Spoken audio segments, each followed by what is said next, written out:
તે સીતાજીને લક્ષ્મણ રેખા હોય, આપણે ન હોય? રામાયણ ઈ કહે છે આપણને બધાને છે, દીકરાને હોય, બાપને હોય, માને હોય, પત્નીને હોય, દીકરીને હોય, વહુને હોય, બધાને હોય. લક્ષ્મણ રેખા જે ટપી જાય ને એનું બાપુ હરણ જ થાય. તમે એવું ન માનતા રાવણ મરી ગયા ગામો ગામ રખડે. બીજી વાત તમને રામાયણ ની કહું કે રામચંદ્ર પરમાત્મા હોનાનો મૃગ આવ્યો અને સીતાજીએ કીધું કે છે ને ભાઈ, આપણે રામાયણમાં સાંભળ્યું છે, હોનાનો મૃગ આવ્યો અને સીતાજીએ કીધું કે આને તમે મારીને લઈ આવો. તો હું એમ કહું છું કે હોનાનું હણિયું અહીં આવ્યું હોય તો આપણે ન માનવી કે હોનાના નહીં હણિયા હતા હોય. તો રામને નહીં ખબર પડી હોય, ઈ પાદરા હાલતા થઈ ગયા.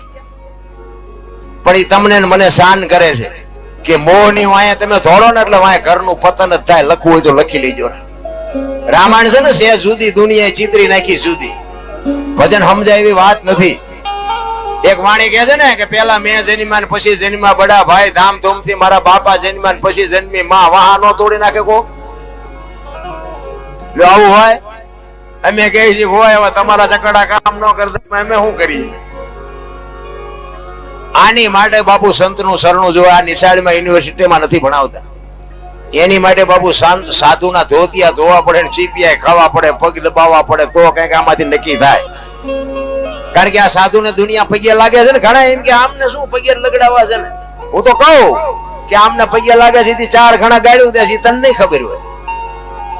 એક મને કહેતો હતો ઈ કે ભગવાન છે ને સૂર્ય ભગવાન એક જ એવો છે, બાકી બધા ભગવાન ખોટા. મેં કેમ? કે સૂર્ય ભગવાન એક જ એવો છે, ઝૂંપડામાં હરખો પ્રકાશ દે અને બંગલામાં હરખો પ્રકાશ દે, એવો એક જ ઈશ્વર સૂર્ય છે. મેં કીધું ઈ વાત તારી મુદ્દાની છે.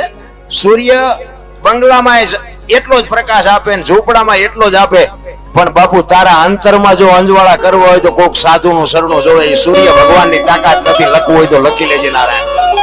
એની માટે કોઈક સાધુ જોવે, કોઈક સંત જોવે. આ જેટલા મહાપુરુષો થયા ને બાપુ, સાધુ